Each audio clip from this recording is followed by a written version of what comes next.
예수님의 사랑의 인사를 나누십니다. 예수님의 이름으로 사랑합니다. 사랑합니다. 사랑합니다. 오늘 9절 말씀에 보니까 여러 날이 걸려 금식하는 절기가 이미 지났으므로 행선하기가 위태한지라 바울이 저희를 권하여 라고 말씀하고 있습니다.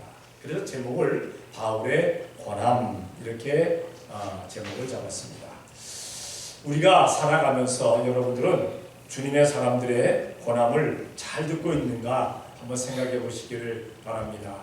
하나님의 종들 그리고 성도들의 간혹가다가 권함이 있습니다. 이렇게 하시기를 바랍니다 하는 그런 권함이 있는데 그것을 잘 행하고 있는지 주의 성수를 하시기 바랍니다. 11조의 삶을 살기를 바랍니다. 감사의 삶을 살기를 바랍니다. 헌신하는 성도 되시기를 원합니다. 충성하는 성도 되시기를 원합니다. 전도하며 선교하는 성도 되시기를 원합니다. 계속 이렇게 권할 때 과연 그 권함을 나는 잘 받고 있는지 아니면 그냥 내 생각대로 내가 지금까지 살아온 그대로 살아라고 하는지 한번 생각해 보시기를 바랍니다. 오늘 9절로 26절까지를 보게 되면은 한 세 가지 이렇게 세 단원으로 나눌 수가 있을 것 같아요. 첫 번째 단원이 바로 바울의 첫 번째 권함. 그리고 그 권함에 대해서 사람들의 반응과 그 결과. 그리고 세 번째로 바울의 두 번째 권함이 나오고 있습니다. 먼저 바울의 첫 번째 권함이 19절로부터 10절까지 나와 있습니다. 먼저 10절에 보니까 이렇게 말합니다. 말하되 여러분이여 내가 보니 이번 행선이 하물과 배만 아니라 우리 생명에도 타격과 많은 손해가 있으리라 하되 라고 말하고 있습니다. 다시 말해서 이 행선을 하게 되면 하물과 배뿐만 아니라 우리 생명에도 타격이 있다. 그러니까 어쩌라는 겁니까? 행선을 멈추어라 라는 겁니다. 행선하지 말아야 된다라고 이야기하는 겁니다. 행선을 멈추라라고 먼저 권하고 있습니다. 우리가 어떤 일을 하다가 어떤 일을 시작하고 어떤 일을 행하다가 보면은 간혹 기도하는 사람들에 의해서 또한 기도하는 성도들, 기도하는 주님의 종들에 의해서 우리들에게 권함이 올 때가 있습니다. 이제 이거 그만 두십시오. 여기서 멈추십시오. 더 나가면은 손해를 볼 수가 있습니다. 더 나가면 하나님의 영광을 가리웁니다. 하는 그러한 것들이 있을 수가 있어요. 근데 우리는 간혹가다가 생각하기를 내가 생각하니까 아니면은 지금까지 되어온 결과를 보니까 진행되어 온 걸 보니까 아이고 더 나가도 되겠다 하는 경우가 있습니다. 그런데 우리가 알아야 될 것은 기도하는 가운데 혹은 하나님의 말씀 가운데서 말씀에 비추어서 그만하라고 그만두라고 행선을 멈추라고 하면은 진행을 멈추라고 하면은 우리는 진행을 멈출 수 있는 우리가 되어야 될 줄로 믿습니다. 하나님의 말씀이 하지 말라고 하는 것들은 다 사람을 위해서 하지 말라고 하신 말씀이 대부분입니다. 금하라고 하신 것은 금하게 되면은 사람에게 손해가 없습니다. 근데 금하라고 하는데도 불구하고 계속 나가면은 손해를 볼 수밖에 없습니다. 성경을 한번 찾아봅니다. 민수기 14장 42절입니다. 다 같이 시작. 여호와께서 너희 중에 계시지 아니하니 올라가지 말라. 너희 데려가서 패할까 하노라. 예. 이스라엘 백성이 애굽 땅을 나왔어요. 홍해를 통과했어요. 그리고 가나안을 가서 정탐을 합니다. 12명의 정탐꾼이 40일을 정탐을 했어요. 그런데 10명의 정탐꾼은 정탐한 가나안 땅을 적과 꿀이 흐르는 땅이라고 슬쩍 얘기를 하면서도 그 땅은 거민을 삼키는 땅이다. 그리고 거기 들어가 보니까 거대한 아낙 자손들이 있는데 그들 앞에 우리가 섰을 때 우리가 메뚜기처럼 보였다. 메뚜기 신드롬을 얘기하고 있습니다. 그들도 아마 우리를 메뚜기처럼 봤을 것이다. 그러니까 우리가 들어가면 우리나 혹은 우리 아이나 다 죽을 거다. 우리가 다 멸망할 것이라고 혹평을 해버리고 맙니다. 그러나 여호수아와 갈렙은 옷을 찢으면서도 그들은 우리들의 밤이나 가자, 점령하러 가자라고 얘기했습니다. 그 뭡니까? 이렇게 정탐꾼들이 두 가지로 그 갈림 보고를 하게 됩니다. 그러니까 사람들은 더 많은 숫자, 10명의 숫자에 대해서 표를 던지고 10명의 숫자에 대해서 그 말을 듣고 우리가 애굽으로 돌아가자 하면서 울고 통곡하고 난리가 납니다. 우리가 여기서 기억해야 될 것은 뭡니까? 하나님께서 가나안을 정복하라, 젖과 꿀이 흐르는 땅이다 라고 말씀하셨으면 아멘 하고 가야 되는 줄로 믿습니다. 그런데 그 땅을 혹평을 했어요. 안 들어간다고 했어요. 하나님께서 그럼 들어가지 말아라, 돌아가라고 말씀을 해버리고 마십니다. 그래서 들어가면, 너희가 지금 올라가면 대적에게 패할 수도 있다라고 분명히 말씀하고 있는 것을 보게 됩니다. 우리가 살아가다가 우리는 멈출 줄도 알고 쉴 줄도 알아야 되는 줄로 믿습니다. 간혹 가다가 중단 없는 정신 나가자! 그래서 와! 하고 막 나가는 그러한 경우들이 없지 않아 있는데, 성경을 살펴서 성경을 통해서 볼 때 기도하는 가운데 하나님께서 멈춰라 하시면은 멈출 수 있는 우리가 되어야 될 줄로 믿습니다. 하기야 지금 이 배가 행선을 멈추게 되면은 손해가 있어요. 그렇잖아요. 빨리 가서 하부를 내려놓고 빨리 가서 또 다른 물건을 받아오고 이렇게 왔다 갔다 해야 되는데, 어떤 섬에 그냥 내려버리면은, 어떤 항구에 멈춰버리면은 그 이득이 그 이득이 손해볼 수밖에 없기 때문에, 그 이득을 받을 수가 없기 때문에, 손해볼 수밖에 없기 때문에 그러니까 행선을 멈추어라, 더 이상 가지 말아라 하는 것은 너희들 더 이상 돈 벌지 말아라, 너희들 더 이상 이익을 보지 말아라 하는 소리나 똑같습니다.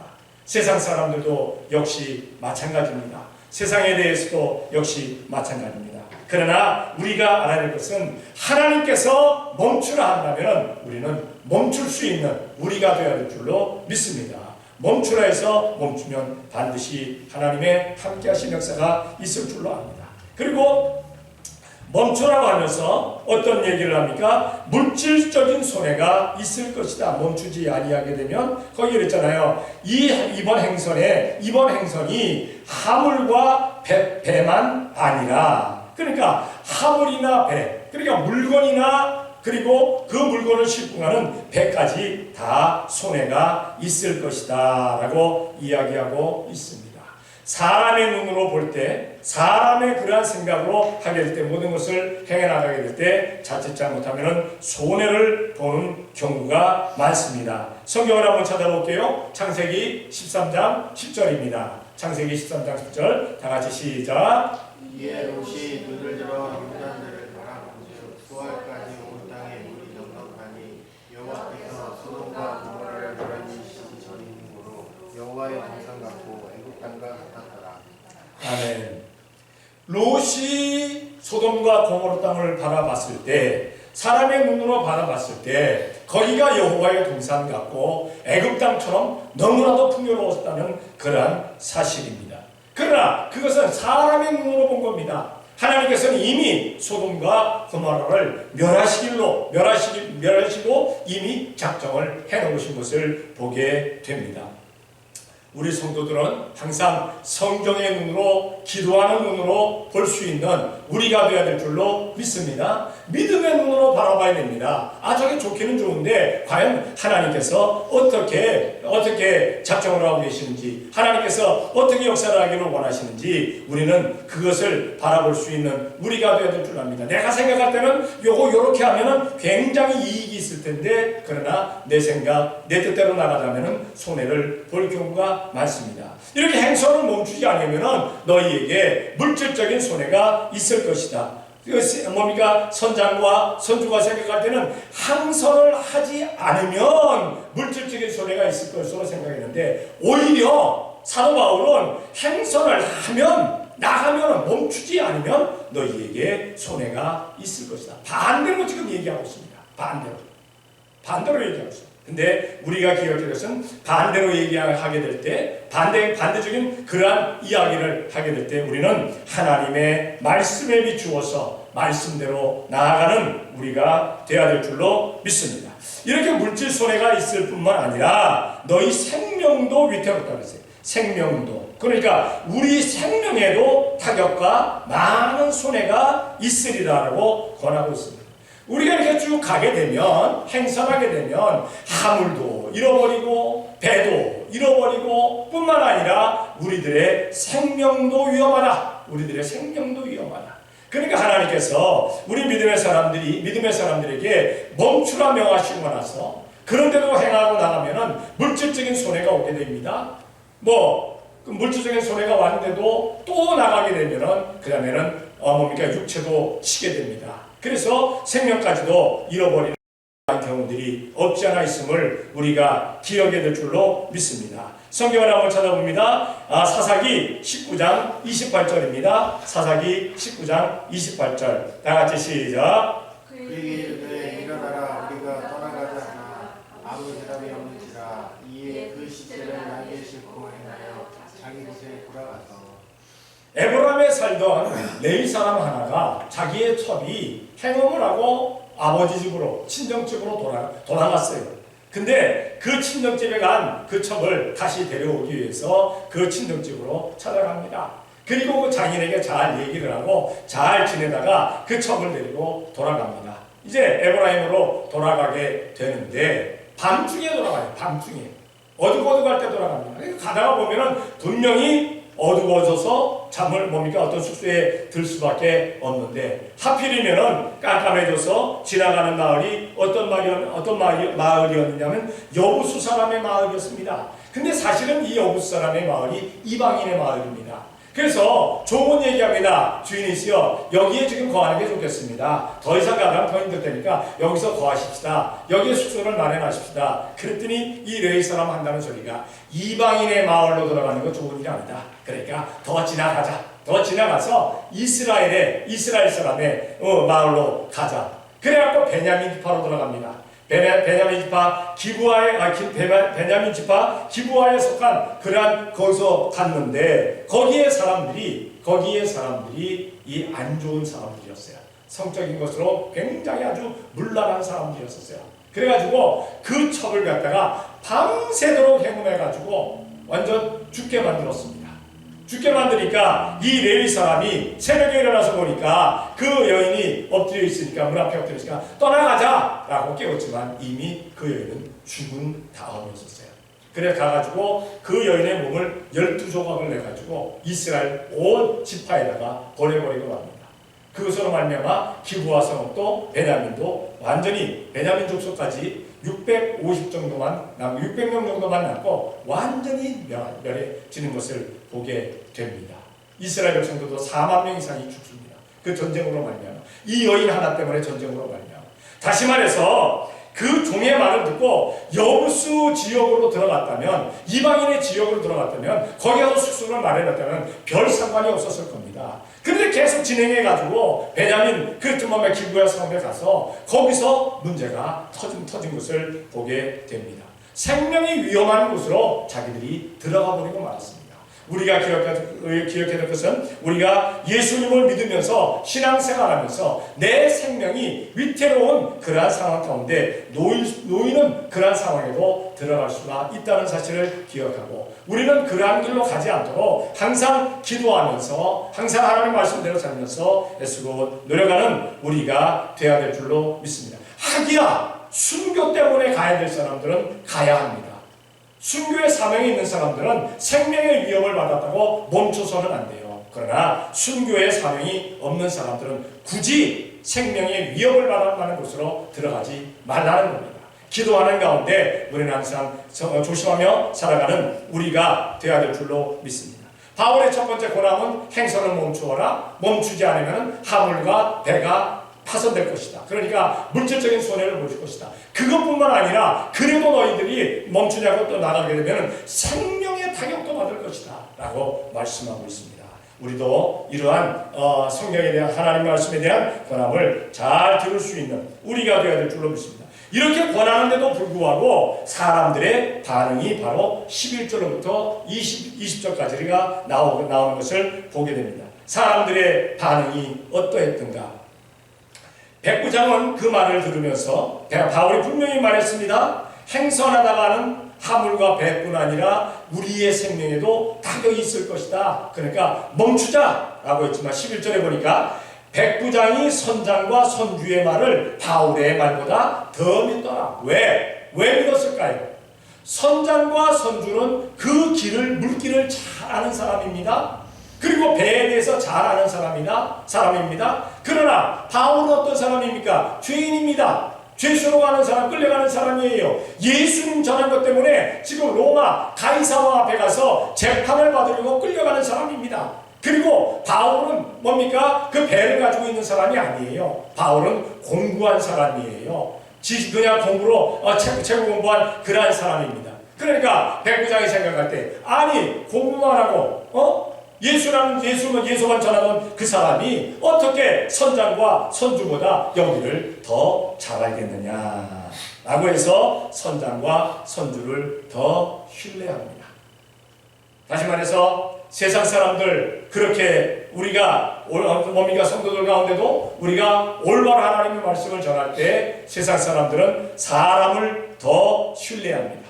세상 것을 더 신뢰합니다. 왜? 세상 것이 예수님 믿는 사람들보다 더 많은 것을 가지고 있기도 하고 더 많은 그런 경험이 있기도 하고 더 많은 노하우를 갖고 있기 때문에 그들의 말을 믿기도 한다는 사실입니다. 창세기 39장 19절입니다. 다 같이 시작. 그 아내가 자기에게 구하기를 당신의 종이 내게 우리가 지나도다 하는 말 듣고 심히 노한지라. 아멘.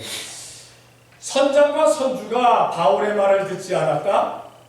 사실 선장과 백부장 율리오는 바울에게 친절을 베푼 사람이에요. 바울에게 굉장히 잘해준 사람입니다. 그런데 결정적일 때 말은 안 들어요. 결정적일 때는 선장과 선주의 말을 들었다는 사실입니다. 오늘 창세기 39장 19절의 이 말씀의 주인은 바로 보디발입니다. 그리고 여인은 보디발의 아내입니다. 그 하인, 그 종은 바로 요셉입니다. 사실 보디발은 요셉이 하나님께서 함께 하셔서 형통하고 자기가 복받는다는 것을 알았어요. 그래갖고 자기의 모든 것을 요셉에게 맡겼습니다. 요셉이 착한 사람이고 요셉이 정직한 사람이고 요셉이 올바른 사람이라는 걸 알아요. 그래서 다 맡겼어요. 그런데 어느 날 자기가 뭡니까? 왕의 궁중 자기 거기에 출근했다가 와 보니까 자기 마누라가 그냥 씩씩거리고 화가 나가지고 막 어쩔 줄을 몰라하는 거예요. 그거 왜 그러냐? 라고 물었더니 한다는 소리가 당신이 데리고 온 그 요셉, 그 종 요셉이, 히브리 종 요셉이 나를 겁탈하려고 들어왔다가 내가 소리를 지르니까 그 옷을 내 손에 던져버리고 도망갔다. 사실은 반대로 얘기한 거잖아요. 여인이 꼬드겼잖아요. 여인이 유혹했잖아요. 한 번 유혹한 것도 아니잖아요. 계속 유혹했잖아요.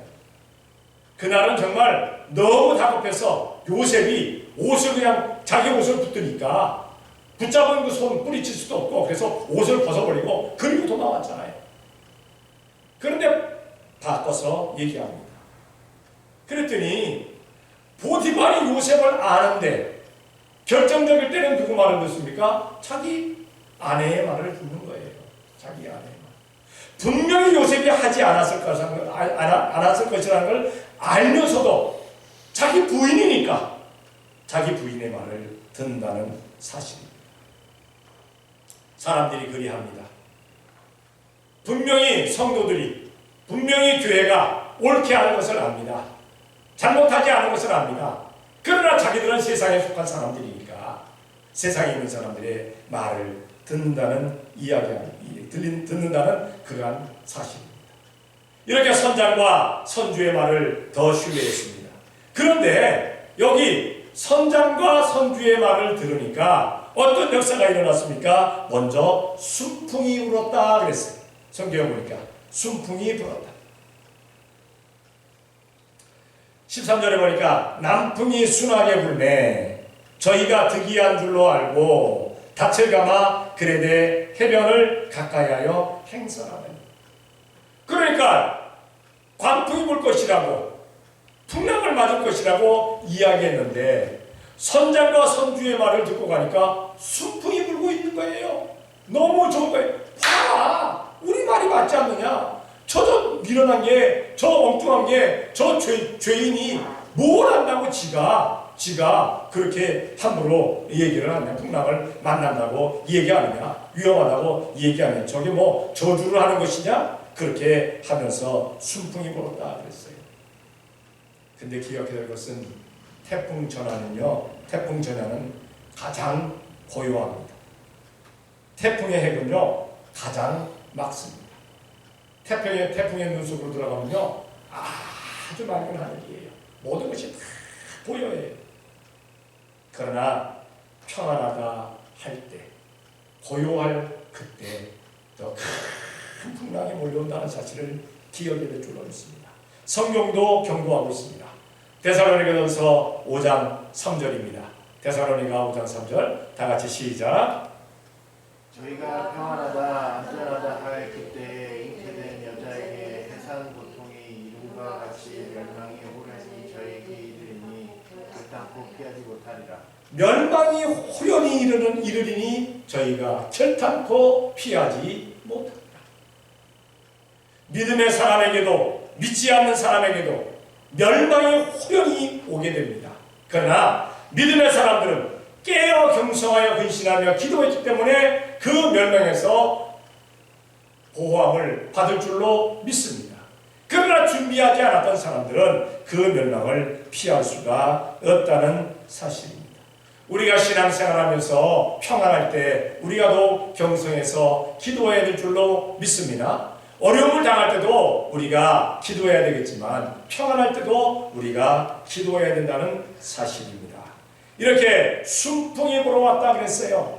잘 신앙생활을 잘못하는데도 불구하고 잘 되어진다면 우리는 회개하면서 하나님 앞에 기도하는 우리가 되어야 될 줄로 믿습니다. 잘못 신앙생활하는데 왜 잘 되어 나갑니까? 그것은 잘못이에요. 잘못 신앙생활하면 징계와 채찍질이 있어야 돼요. 우리가 신앙생활 제대로 해나갈 때 하나님께서 우리들에게 복을 주십니다. 그런데 신앙생활 제대로 하는데도 불구하고 시련과 역경이 올 수도 있어요. 그러니까 우리는 항상 주님 앞에 기도하는 우리가 되어야 될 줄로 믿습니다. 이렇게 순풍이 불었다고 했습니다. 그러나 부는 순풍 얼마 가지 않습니다. 남풍이 순하게 불어오는 것 얼마 가지 않는다는 사실입니다. 유라굴로가 불어오게 되는 것을 보게 됩니다. 14절에 보니까 얼마 못되어 성 가운데로서 유라굴로라는 광풍이 되자 하니 순풍이 불어서 그들은 득이하고 잘 된 줄로 봐라 우리 말이 맞다 라고 이야기했지만 광풍이 불어왔다. 유라굴로라는 광풍이 불어왔다 라고 말씀하고 있습니다. 우리가 기억해야 될 것은 우리가 신앙생활할 때 우리는 어려움을 겪든지 아니면은 순환일을 당하든지 항상 준비하는 우리가 되어야 될 줄로 믿습니다. 준비하지 않았다가 큰 어려움을 당하게 되는 경우들을 보게 됩니다. 성경을 한번 찾아봅니다. 역대하 20장 37절입니다. 다 같이 시작. 마리사 사람 도다와의 아들들이 예셀이 여호사밧을 향하여 일어나려 가로되 왕이 야하시야와 교제하므로 여호와께서 왕의 지은 것을 다 하시리라 하더니 이에 그 배가 사상하여 다시 옥수로 못 이 여호사밧은 사실 찬송하는 가운데 모압과 암몬, 세일산의 연합군을 한 번에 그냥 멸망시킨 그러한 왕입니다. 그러니까 하나님께서 함께 하시는 왕이었어요. 그래서 하나님께서 놀라운 복을 주신 왕입니다. 그런데 왜 다시스로 가는 배가 파상을 했을까요? 이 다시스는 그 당시에 아주 금이 많이 나는, 좋은 금이 나는 그러한 곳이었어요. 그래서 그곳으로 금을 캐러, 금을 가지러 배를 만들었는데 그 배가 파산했습니다. 그 배가 깨어져 버리고 맙니다. 왜 파산했을까? 그것은 바로 아합을 섬기는 아시아, 이스라엘의 왕과 함께함으로 배가 파손돼 버리고 맙니다. 그러니까 하나님께 큰 영광을 돌리고 하나님께서 크게 붙들어 주셨던 하나님께서 복 주시는 여호사밧이라 할지라도 바알을 섬기는 아하시아와 함께하게 되니까 하나님께서 이제 그 배를 파손해버리고 마십니다. 그 배를 부숴버리고 파손시켜버리고 마는 것을 보게 됩니다. 우리 믿음의 사람들도 역시 마찬가지입니다. 우리가 정말 하나님의 넘치는 복됨을 받고 살아가야 될 때 우리는 결코 세상과 야합하는 우리가 되지 말아야 될 줄로 믿습니다. 우리는 그리할수록 더욱 세상과는 끊어내고 주님만을 가까이 할 수 있는 우리가 되어줘야 될 줄로 믿습니다. 이렇게 사람들의 반응과 결과는 어땠습니까? 바울의 권함을 듣지 않습니다. 선장과 선주의 말을 더 들었어요. 뿐만 아니라 남풍이 불어서 순하게 불어서 그 사람들은 환호를 지르기도 합니다. 그러나 얼마 못해서 광풍, 유로굴라라는 광풍이 불어오게 됩니다. 이렇게 유라굴라 광풍이 불어와서 어려움을 당할 때 21절로부터 26절까지가 바울의 두 번째 고난입니다. 그러니까 이렇게 어려움을 당할 때 잘됐다 그래 그렇게 될 거야 라고 한다면 바울도 아마 이 배가 깨어지고 배가 파손되었을 때 만약에 바람에 불려서 그대로 바다 먼 곳에서 파손되었을 때 바울도 그 생명을 지켜나가기는 쉽지 않았을 겁니다. 이렇게 어려움을 당할 때 바울은 어떻게 했을까요? 하나님 앞에 더 간절히 기도하는 그러한 상태가 되었습니다. 그 간절히 기도하는 상태에서 바울은 이제 역사를 하나님께서 그에게 말씀하시는 것을 보게 됩니다. 자, 21절에 29절에 24절에 보게 되면 그렇게 말합니다. 바울아 두려워 말라. 내가 가이사 앞에 서야겠고 또 하나님께서 너와 함께 행선하는 자를 다 내게 주셨다 하였으니. 그래서 이 말을 들은 바울은 뭐라고 얘기했습니까? 22절에 내가 너희를 권하노니 이제 안심하라. 너희 중에 생명에는 아무 손상이 없겠고 오직 배뿐이리라 라고 그렇게 이야기합니다. 두 번째 권한 뭡니까? 안심하라. 유라굴로 광풍이 불어오는데도 바울은 이야기합니다. 안심하라. 안심할 수 없는 상황에서 안심하라고 할 때 우리 믿음의 사람들은 안심할 수 있는 우리가 되어야 될 줄로 믿습니다. 전쟁을 나가게 될 때 두려워 떠는 사람이 있게 되면요 같이 그 군대는 두려움 가운데 사로잡혀 전쟁에서 승리할 수가 없다는 사실입니다. 이 두려움은 퍼져나가게 되어 있는 것을 보게 됩니다. 성경을 찾아봅니다. 마태복음 14장 27절입니다. 다같이 시작. 예수께서 즉시 일러 가라사대 안심하라 내니 두려워 말라. 아멘. 제자들이 배 타고 건너편으로 가는데 그 바다 가운데 갔을 때 광풍이 불어옵니다. 이제는 더 이상 살아날 구원의 여망이 없습니다. 그런데 엎친 데 겹친 격으로 저 멀리서 누군가 무리로 걸어옵니다. 제자들은 얘기합니다. 유령이다. 그러니까 갈릴리 바다에 그 전설은 어떤 전설이 내려오는가 하면은 큰 풍랑을 만났을 때 바다 가운데서 유령을 만나면 그 배에 타고 있던 사람들 다 죽는다라는 그러한 전설이 그들에게 있었어요. 그래서 이제는 죽었다라고 하는데 그 유령이라고 생각했던 그 물체가 자기들에게 가까이 와서 하시는 말씀이 안심하라 내니 두려워 말라 라고 말씀하고 있습니다. 우리가 어려움을 당할 때 우리가 광풍을 만났을 때 우리 주님의 음성이 기도하는 사람들에게 믿음의 사람들에게 들려올 줄로 믿습니다. 안심하라 내니 두려워 말라. 우리는 안심할 수 있는 우리가 되어야 될 줄로 믿습니다. 믿음의 사람들은 안심할 수 있어요. 그런데 믿지 못하는 사람들은 두려워할 수밖에 없어요. 어떻게 안심하겠어요? 두 번째로 하나님의 사자의 말씀을 바울은 들었습니다. 그리고 그 말씀을 그대로 전하게 됩니다. 24절 바울아 두려워 말라. 네가 가이사 앞에 서야겠고 또 하나님께서 너와 함께 행선한 자를 다 내게 주셨다 하였으니. 그러니까 하나님의 말씀은 어떤 말씀이었습니까? 배와 하물은 다 사라져도, 물질적인 것은 다 손해를 봐도 생명은 죽이지 않겠다. 너와 함께 있는 사람 다 네 손에 맡기겠다라고 말씀하고 있는 것을 보게 됩니다. 우리는 하나님의 사자의 말씀을 잘 들을 수 있는 우리가 되어야 될 줄로 믿습니다. 하나님의 말씀이 바로 우리들에게 성경으로 전해져 있지 않습니까? 우리는 성경의 말씀을 잘 들을 수 있는 우리가 되어야 합니다. 성경을 찾아봅니다. 사사기 6장 12절입니다. 다 같이 시작. 여호와의 사자가 기드온에게 나타나 이르되 큰 용사여 여호와께서 너와 함께 계시도다. 큰 용사요. 기드온은 큰 용사가 아닙니다. 간이 작은 사람이에요. 그러니까 미디안 사람들 두려워가지고 포도주 틀에서 자기의 지금 밀을 까불고 있는 사람, 그 빼앗길까봐 굉장히 두려움이 많은 사람입니다. 그런데 하나님의 사자가 말씀합니다. 큰 용사여 여호와께서 너와 함께 하신다. 우리 교회 형편을 봤을 때, 사이즈를 봤을 때, 세계선교를 앞장을 설 것이다 할 때 사람들은 이야기할 겁니다. 아이고 무슨 소리 하고 있어. 당신들이나 잘하지.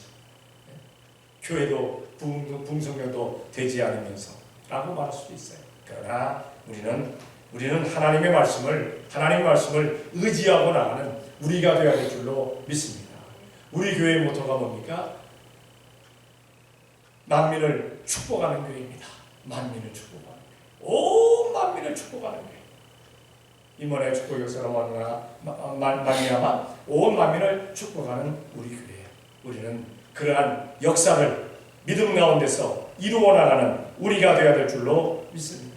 하나님께서 말씀하셨으면, 하나님께서 임마누엘 축복교회로 이름을 정하라, 그렇게 우리들에게 감동하셔서 우리가 임마누엘 축복교회라고 이름을 정했으면 이름 그대로 되어지는 줄로 믿습니다. 하나님께서 함께 하시고 넘치는 복됨으로 채워주실 줄로 믿습니다. 자, 이제 마지막으로 하나님을 믿노라라고 말합니다. 25절을 보니까 그러므로 여러분이요 안심하라, 나는 내게 말씀하신 그대로 되리라고 하나님을 믿노라. 하나님을 믿노라. 우리가 믿지 못하면 안심할 수 없지요. 우리가 믿지 못하면 모든 일을 할 수가 없지요. 근데 믿으면 역사는 나타나는 줄로 믿습니다. 성경을 한번 찾아봅니다. 다니엘서 6장 22절입니다. 다 같이 시작. 나의 하나님이 이미 그 전사를 보내어 사자들의 힘을 공하셨으므로 사자들이 나를 상하지 아니하였사오니 이는 나의 부재함이 그 앞에 명백하며 또 왕의 앞에서 해를 끼치지 아니하였나이다. 아멘. 아무 죄 없이 무고함을 받아서 사자의 굴 속에 들어간 다니엘이 지금 하룻밤을 지내고 나서 왕에게 이야기하는 이야기입니다. 하나님께서 함께 하셨다. 하나님을 믿는 사람들은 사자굴 속에서도 7배나 뜨겁게 한 풀물 속에서도 담대하는 줄로 믿습니다. 옥에서도 사망의 음침한 골짜기에서도 두려워하지 않습니다. 왜냐하면 하나님께서 함께 하시니까, 하나님을 믿으니까.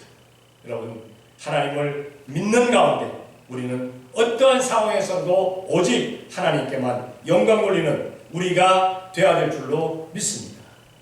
세상의 것들은, 악한 것들은, 어둠의 것들은 하나님께 영광 돌리게 못하려고 수단과 방법을 가리지 않습니다.